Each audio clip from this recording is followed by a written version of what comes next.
Amados hermanos, feliz día del Señor. En los últimos 3 siglos, hombres de letras, hombres de ciencias,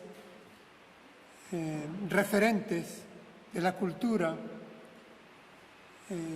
han ido sembrando en Occidente la idea de que Dios es producto de la imaginación, de la creación de los hombres. Es decir, los hombres han creado a Dios a su imagen y semejanza, y a veces a su imagen y conveniencias. Y no solo esto, sino que han creado a Dios y al mismo tiempo le han entregado, han cedido sus facultades superiores. Entonces, Dios es el que todo lo puede, el que todo lo sabe, el que todo lo hace, quien rige la historia, quien decide todo, y se han despojado a sí mismos, lo que en filosofía se llama alienación. Con esta idea, ¿qué ha pasado?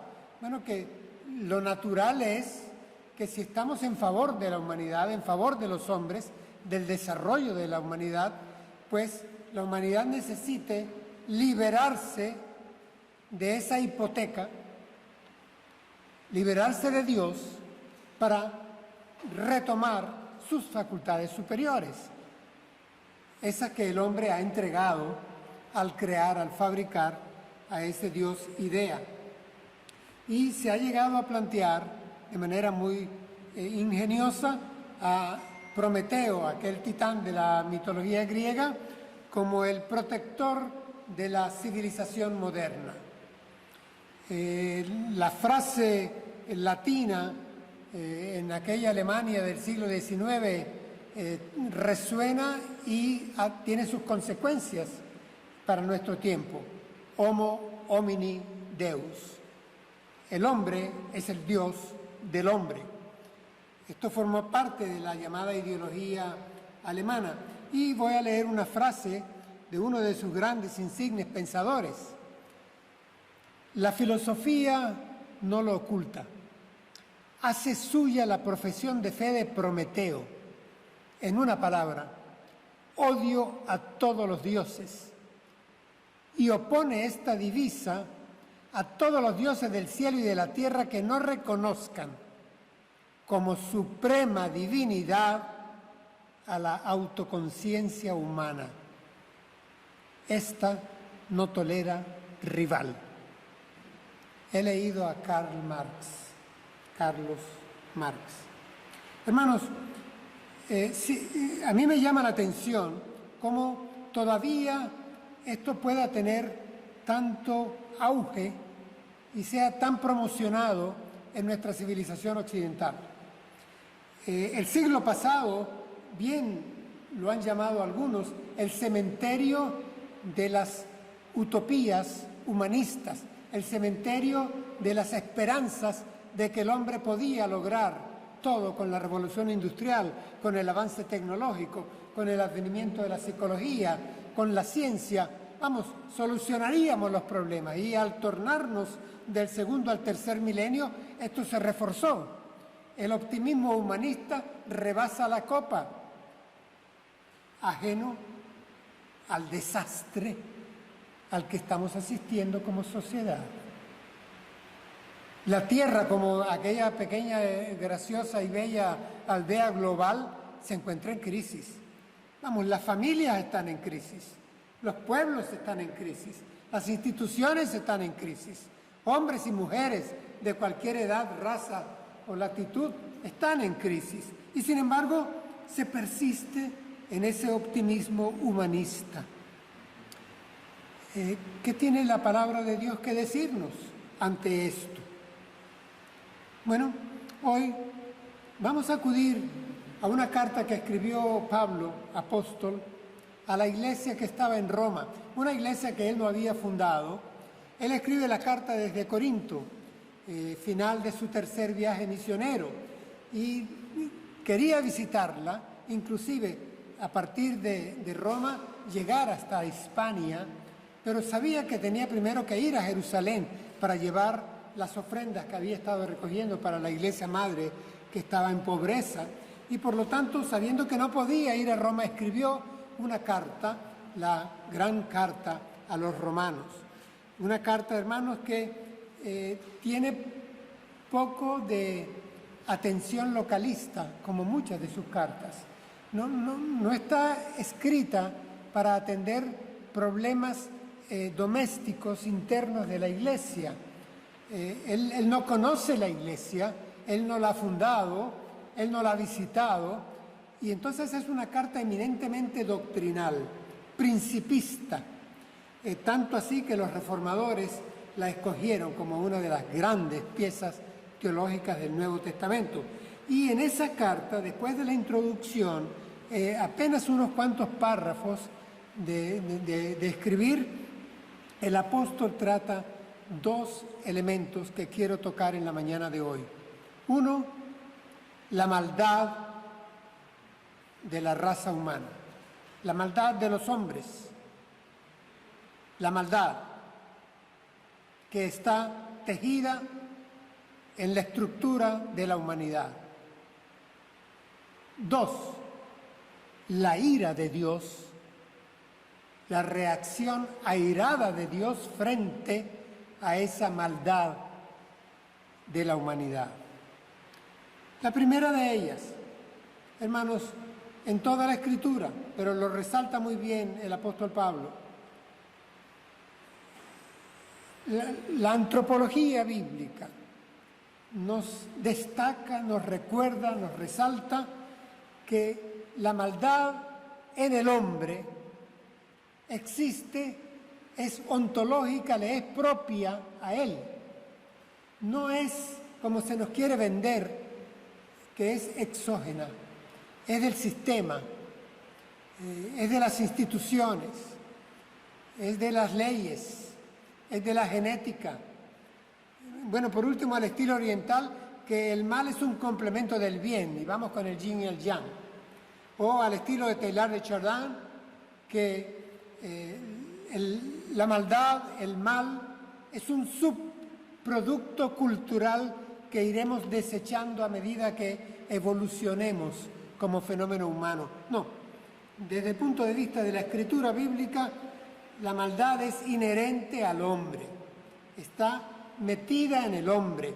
Dios creó al hombre a su imagen y semejanza, pero la Escritura nos recuerda que el hombre se rebeló como humanidad contra Dios. Y entonces todas sus facultades se han devaluado, inclusive su mente. Es interesante que en esta carta a los romanos, Pablo destaca la importancia de la mente cuando describe la maldad humana. En alto grado podemos coincidir con lo que los psicólogos dicen, casi que somos lo que pensamos. Nuestras mentes nos determinan, casi que nos definen.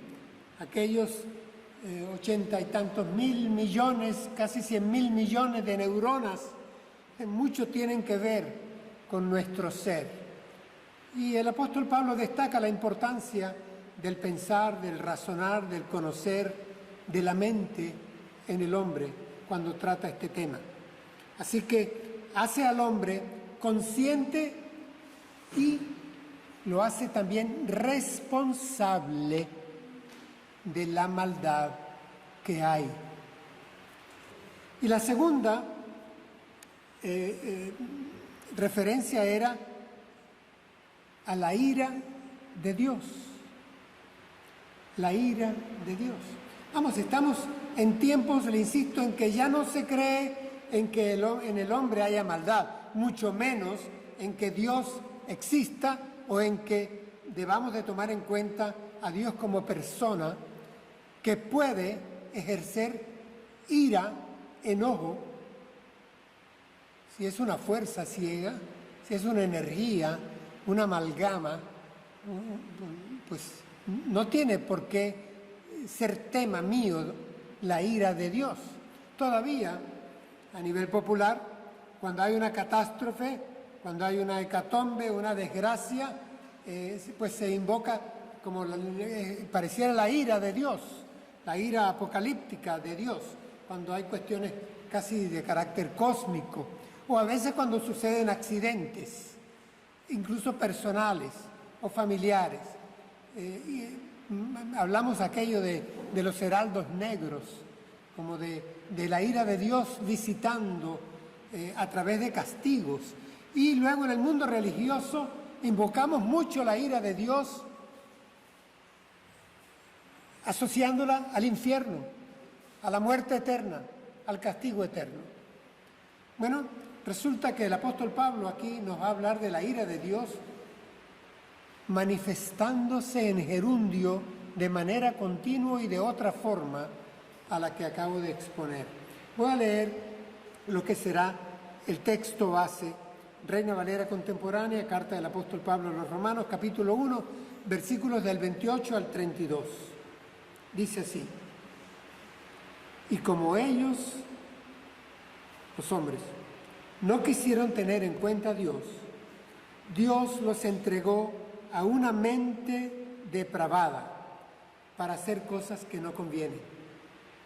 Están atiborrados de toda clase de injusticia, inmoralidad sexual, perversidad, avaricia, maldad, llenos de envidia, homicidios, contiendas, engaños y malignidades.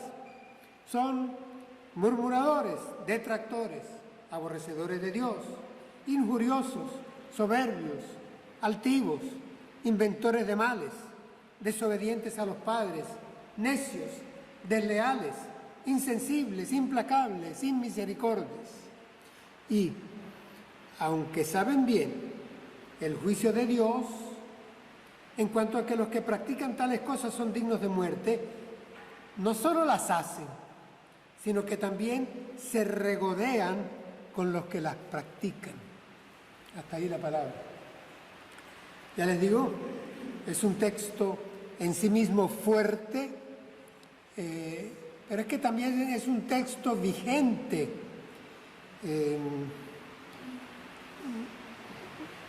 No pareciera que estamos leyendo algo que describe una sociedad hace 2000 años. Y aparte de ello, quisiera resaltar que este texto, este párrafo que he leído, viene precedido de unas líneas que no podemos ignorar. Y en buena interpretación de la palabra, en buena hermenéutica, tenemos que tomar en cuenta el contexto escritural que lo precede. Así que yo haré algo de referencia al contexto, a las líneas que preceden a esto que he leído. Hay un orden que viene describiendo el apóstol antes de llegar acá, y es que nos presenta al Dios creador, a ese Dios que creó al hombre, a la criatura humana, al fenómeno humano especial, como su sombra, su representante aquí en la tierra, a su imagen y semejanza, al punto que, terminada la creación, estando el hombre en la cúspide de la pirámide, Dios califica su propia creación como buena en gran manera. Sin embargo, la Escritura también nos dice y nos agrega que ese Dios que creó al hombre con esa capacidad especial para que sea su interlocutor, con esa mente tan privilegiada, desarrollada, que como decía un teólogo europeo, Dios creó al hombre creador. Sin embargo, la Escritura nos agrega que Dios, además de creador, es revelador de sí mismo y que se ha mostrado a los hombres, ha revelado su existencia, su gran poder, su divinidad, a través de las obras hechas. El salmista hebreo lo cantaba: la bóveda celeste me habla de ti, un día a otro día, proclama tu nombre, va por toda la tierra. Tu creación, en la obra de tus manos, expresa lo que tú eres. Pero así lo veían los hebreos, los judíos. Hermanos, Dios, su eterno poder, su divinidad, las ha manifestado al hombre de tal manera que el hombre la puede comprender y la conoce en principio. Sin embargo, según lo que escribe el apóstol aquí, a pesar de que, óigame bien, todos los hombres, al observar la creación, sienten dentro de sí, les llega la revelación de Dios. A pesar de eso, todos los hombres no le han glorificado como Dios. No le han dado gracias siquiera. No le han reconocido como Dios. En ellos, en todos los hombres, en toda la humanidad, ha habido rebeldía, soberbia, dice, se creen sabios y terminan siendo necios, creyendo que tienen la luz y el conocimiento, están sumidos en la oscuridad. Son tontos, torpes, y terminan adorando a las criaturas y no al Creador. Es decir, el Dios que ha hecho todo, el Dios que se ha revelado a los hombres, el Dios que ha dotado a los hombres de una inteligencia para comunicarse con ellos y que puedan comprenderlo de tal manera que no tengan excusa, ha obtenido como respuesta de la humanidad ¿qué? La rebelión, el desconocimiento, la ingratitud, la no glorificación y la fabricación de ídolos, de tal manera que han terminado por adorar a sus ídolos y despreciar al Creador. Frente a esta reacción de maldad, el apóstol nos plantea que lo que Dios ha hecho con la humanidad es alejarse de ella. La ira de Dios se va a manifestar dentro de este marco de impiedad y de maldad, de impiedad y de injusticia. Si ven, impiedad es hacia Dios, injusticia hacia los semejantes. Dentro de este marco cultural de impiedad y de injusticia, Dios decide responder y su primer nivel de ira es alejarse de los hombres. Alejarse de los hombres. Es lo que en el espíritu del legado de los reformadores llamaríamos una respuesta permisiva de la soberanía de Dios. La ira de Dios es una respuesta permisiva de su soberanía.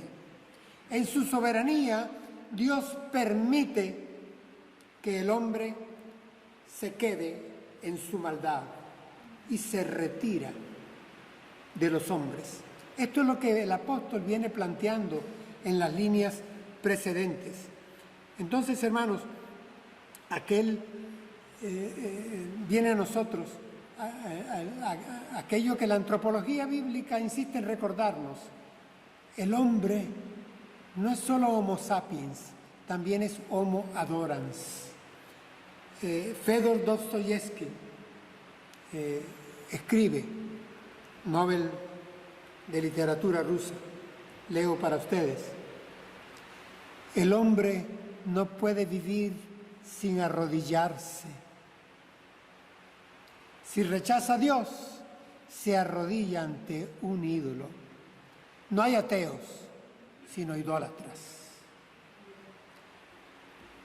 Lo que se nos afirma acá en la escritura bíblica es que los hombres en su soberbia, creyéndose sabios, creyendo que la fe en Dios es algo para el medioevo, para los ancianos y para lo retro, vamos, que no es para el siglo que viven. En esa condición los hombres fabrican sus ídolos. Bien lo afirmaba Calvino, el corazón es una gran fábrica de ídolos, decía Calvino. Así que lo que ha hecho el hombre en su maldad, al desconocer a Dios, al no reconocerlo, no glorificarlo como Dios, no darle gracias, ¿qué ha hecho? Lo que llamé la operación reemplazo. El hombre decidió cambiar. Y por eso, en el texto precedente, nos encontramos con que el verbo cambiar aparece 3 veces. Los hombres cambiaron la gloria del Dios inmortal por imágenes de hombres mortales, de aves, de cuadrúpedos y de reptiles. Cambiaron la gloria del Dios inmortal para darle gloria a hombres. ¿Es que acaso esto no sucede en nuestro tiempo? ¿Cómo glorificamos a los hombres? Ya sea un líder político o un gran deportista, pero es que los tenemos en altares. Les dedicamos nuestras pasiones, dinero, tiempo. Y no solo con los hombres, es que ya lo estamos haciendo. Bueno, he visto a hombres y a mujeres abrazando árboles, adorando a la natura. Y esto está en una moda, es el naturismo.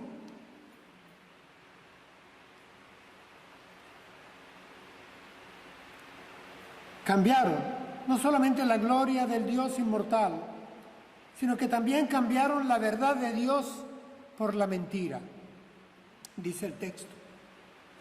Y honraron y dieron culto a las criaturas antes que al Creador, el cual es bendito por los siglos. Amén, escribe el apóstol. Y aquí pareciera que Pablo está recordando lo que aconteció con el pueblo y que lo presenta el Salmo 106. Traigo para ustedes la cita breve. Dice, en Horeb, allá en la falda del monte Sinaí, se hicieron un becerro de oro y ante esa horrenda imagen se arrodillaron. Cambiaron la gloria de Dios por la imagen de un buey que come hierba. Hermanos, eso está sucediendo en pleno siglo XXI.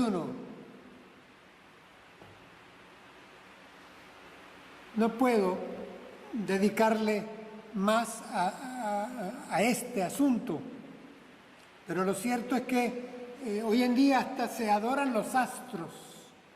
Es que todavía se sigue con el tarot milenario, con el horóscopo, el animismo, el animalismo en todas sus formas y grados. Pero no solamente cambiaron la gloria de Dios, no solamente cambiaron la verdad, es que también nos dice que cambiaron sus relaciones. 3 veces cambio. El hombre en su maldad, desde su maldad, rechaza a Dios y cambia la gloria de Dios, cambia la verdad de Dios y cambia sus relaciones. Y se refiere nada menos que a algo tan íntimo, tan clave en la personalidad. Yo no soy de escuela freudiana en absoluto, como es la relación sexual. Y pasa a demostrar cómo cambiaron sus relaciones. José Grau, un gran referente del protestantismo español, nativo de estas tierras catalanas, escribió una frase que aprendí desde muy joven en la universidad: donde no se reconocen los derechos de Dios, no se respetan los derechos del hombre. Y es que, hermanos, estos cambios y cambios y cambios. Cambiar la gloria de Dios por, cambiar la verdad de Dios por, termina por cambiar las relaciones humanas. Y de una manera trágica se suceden esos cambios. Hay una fractura, por lo tanto, vertical, hay una fractura, por lo tanto, horizontal. Se cambia la identidad misma del hombre. Estamos asistiendo a eso hoy en día. Cambios de identidad. Cambios de identidad. Cambios de instituciones. La familia en crisis, cuestionada, redefinida. Cambios, cambios. Operación reemplazo. Es interesante que en ese contexto escritural, en donde aparece 3 veces el cambio, el cambio, el cambio, también aparece 3 veces la reacción, la respuesta de Dios ante la humanidad. La humanidad le rechaza y le sustituye. Y la respuesta de Dios es la ira de Dios. En el versículo 18 dice, la ira de Dios se revela desde el cielo. Hay una versión que dice, la ira de Dios se viene manifestando desde el cielo. Es en un gerundio, la ira de Dios, pero es una ira de Dios que se expresa en este texto con 3 expresiones. Las 3 veces habla de entrega. Dios los entregó. Al ver Dios a la humanidad, a la raza humana, a todos los hombres, y ver cómo le rechazaban, cómo le cambiaban, Dios simplemente aplicó, digamos, el nivel 1 de su ira. Y el nivel 1 de su ira es alejarse de los hombres, entregarlos. ¿Entregarlos? ¿Y a qué? No voy a cansarles leyendo el contexto escritural, pero Pablo lo viene escribiendo a los romanos. Dice que Dios los entregó a los malos deseos de su corazón. Que Dios los entregó a pasiones vergonzosas. Que Dios los entregó a una mente depravada. Oigan bien, no es que Dios está ejecutando una ira en términos de castigo, simplemente en términos permisivos. Permite que el hombre devaluado, alienado, en pecado, afectado, haga lo que quiere hacer. Le deja hacer lo que quiera y entonces le entrega, lo cede, le permite que él haga lo que su mente depravada le dicte, que él siga lo que sus pasiones vergonzosas le cautivan y que él cumpla los deseos malignos, malos que hay en su corazón. La ira de Dios basta con ello en este pasaje y en este nivel. Permite a los hombres que ejecuten su maldad. Así que cuando yo hoy veo la maldad humana, cuando la veo en sus diversos estamentos, yo lo que veo es la ausencia, aquello que llamaron los existencialistas de comienzo del siglo pasado, la noche de la ausencia de Dios. Es el Dios que se ha retirado. Como decía Nietzsche, caramba, 2000 años con un mismo Dios es demasiado tiempo. Tiene que venir el superhombre, pero el superhombre no llega. Y los dioses se retiraron. Y los nuevos dioses nada que llegan. Y lo que hay es la ausencia del verdadero y único Dios. Y eso da lugar a que la maldad del hombre se desborde. Esta es la ira de Dios en su nivel más pequeño. ¿Quieres hacer lo que te da la gana? Yo te dejo que hagas lo que te da la gana, pero la vas a pagar y caro. Vas a ir contra ti mismo. Sí, hermanos, porque No hay quien hoy en día pueda negarnos la tragedia de que el hombre esté en problemas y de que el mundo esté en problemas y de que nuestra sociedad esté en problemas, nuestras familias están en problemas, estamos en problemas. No hay quien lo pueda negar. Pero es que esto no es solo de hoy, hermanos, esta es la historia de la humanidad. La historia de la humanidad se ha escrito en negro sobre blanco. Es una historia en medio luto, para decirlo de otra forma. Se ha escrito cuando no es en negro, pues se escribe con rojo, pero con rojo sangre. Esta es la historia de la humanidad. No hay que ir a un curso de historia universal, pero esto es lo que encontramos. Y esto es lo que encontramos porque la ira de Dios, el enojo de Dios, el enfado de Dios, lo que ha hecho es simplemente retirarse y dejar al hombre solo, que haga lo suyo, que sea autócrata. Por eso, la idea central que estoy dejando con este sermón es que, dado que los hombres no han querido reconocer a Dios y le han cambiado por sus ídolos, Dios les ha entregado a sus propias mentes depravadas que engendran maldad y autodestrucción. Esta es la idea central. Yo sé que pareciera que estoy siendo en exceso dramático. Si les parece eso, enciendan sus televisores esta noche y vean el telediario. Hablaremos después. El texto con el cual voy a terminar es el texto base, y resulta que estos versículos que les leí al comienzo de la prédica funcionan como un resumen de todo lo que el apóstol ha venido escribiendo en esos 3-4 párrafos primeros. Funcionan como un resumen y recuerdan, hermanos, la causalidad. Toda causa genera un efecto, una consecuencia. Y la maldad que observamos hoy, como la que se observó cuando Pablo escribe, tiene una causa. Y la causa es propia del hombre. El hombre en su maldad quiere hacerlo. ¿Esto no les recuerda a la rebelión geniásica? Aquella narrada en Génesis capítulo 3. Bueno, esta es la misma rebelión siglo XXI.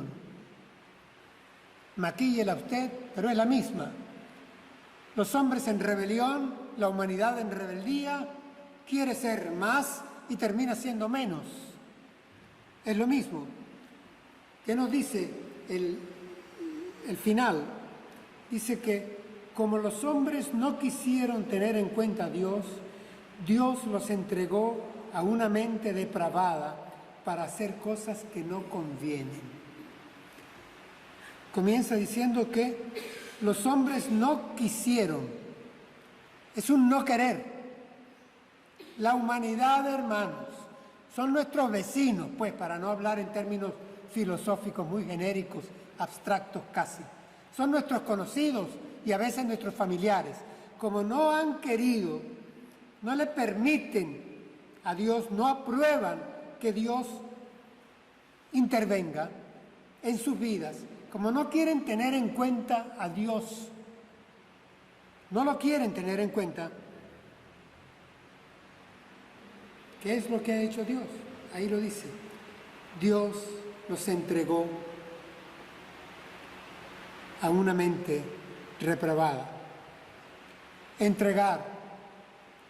Lo tuve que buscar en el griego, no conozco las lenguas bíblicas, me cuesta, pero encontré la palabra que está ahí. Entregar. Hermanos, cuando aquí dice que Dios entregó a los hombres a sus mentes reprobadas, Dios entregó es Dios se rindió. Dios cedió. Dios renunció. Dios abandonó, Dios se puso fuera de alcance, Dios capituló. Esto es lo que encontré. Lo que ha hecho Dios es el ejercicio pasivo de su soberanía. No me quieren tomar en cuenta, no me quieren dar gloria como Dios, no me quieren dar gracias como Dios, no me quieren reconocer como Dios, pues yo cedo. Es mi primer nivel de ira. Yo me retiro, capitulo, me rindo, cedo. Y me costó mucho esta semana tener la imagen de un Dios en quien creo, como omnipotente, todopoderoso, creador del cielo y de la tierra, dice mi credo, y pensar que este Dios cedió, abandonó, entregó a la criatura especial, a la raza humana, a nosotros, hermanos, a toda la humanidad, la entregó. Y la entregó para que viviera su maldad. Es el primer nivel de la ira de Dios al que nos estamos refiriendo hoy, justamente. Esto da lugar al título de nuestra predicación. Entonces, Dios entregó a la humanidad. Esto da origen a la tragedia que observamos. Cuando veamos la maldad a nuestro alrededor, que no hay que buscarla con lupa ni con telescopio, mire que crece silvestre, crece fácil, a nuestro lado está, a veces está más cerca que. Lo que estamos viendo es, hermanos, que Dios está dejando que los hombres y las mujeres hagan lo que les dé la gana. Dios está dejando a los hombres a su suerte, a su querer y a su gusto, porque están felices haciendo lo que hacen, desde su maldad, alejándose de Dios, erigiéndose ellos en rectores de sus vidas, creyendo ser sabios, se encuentran a su gusto. Lo voy a decir con esto. Los hombres y mujeres conocidos de nosotros, se arrodillan ante sus ídolos con gozo, lo disfrutan, se sirven a sí mismos el buffet que les conviene, se dañan a sí mismos, porque como decía el gran teólogo peruano Pedro Arana, pecar deshumaniza. Y el pecado es autodestructivo y destruye al hombre mismo, a sus relaciones con sus semejantes, a veces con sus más queridos. Estos son los resultados. Y la ira de Dios, ¿dónde la vemos? La vemos en la maldad que vive, ejecuta, arbitra, planifica el hombre a nuestro alrededor. Ahí vemos la ira de Dios. A Dios le bastó con entregar a los hombres a sus propias mentes depravadas, de tal manera que hicieron las cosas o hacen las cosas que no convienen. Mente reprobada, mente reprobada. Hermanos, hoy en día hay un gran énfasis en que todo es mental. Bueno, los cristianos, en nuestro mensaje, en nuestro querigma, tenemos que recordar que la mente del hombre también está devaluada. Está afectada por la maldad que lleva dentro. Y entonces, en su mente hay gestoría de maldad. No somos socráticos. No creemos que el hombre lleva la bondad dentro y que lo que hay que ayudar es que a parirla en la tocurgia, en la mayéutica. No creemos esto se lo dejamos a los griegos de hace mucho tiempo y a los sofistas del siglo XXI que hablan tonterías. La Escritura nos pasa ahí mismo, ya para terminar, hermanos, a hacer un listado sí, lo voy a leer de nuevo. Dice, están atestados, está en la descripción, una descripción, vamos, hace 50 años diríamos en tecnicolor, en alto relieve, pues, que llama la atención. Están atestados, atiborrados de toda clase de, ahí viene la lista, injusticia, inmoralidad sexual, perversidad, avaricia, maldad, llenos de envidia, homicidios, contiendas, engaños y malignidades. Son murmuradores, detractores, aborrecedores de Dios, injuriosos, soberbios, altivos, inventores de males, desobedientes a los padres, necios, desleales, insensibles, implacables, inmisericordes. Y a Pablo se le agotó la tinta, porque ha podido continuar describiendo y escribiendo. Hermanos, y esta lista inclusive pues queda corta, y nosotros sabemos que se queda corta, pero sabemos cuán vigente es, cuán vigente era en el tiempo en que Pablo escribe y cómo lo sigue siendo ahora. Finalmente, como si fuera poco, como si con eso no bastara, el apóstol nos asegura que no solamente ellos saben, dice, y aunque saben bien el juicio de Dios en cuanto a que los que practican tales cosas son dignos de muerte, no solo las hacen, sino que también se regodean con los que la practican. No solo hacen estas cosas, es que las promueven, es que arman conciertos, es que las aplauden.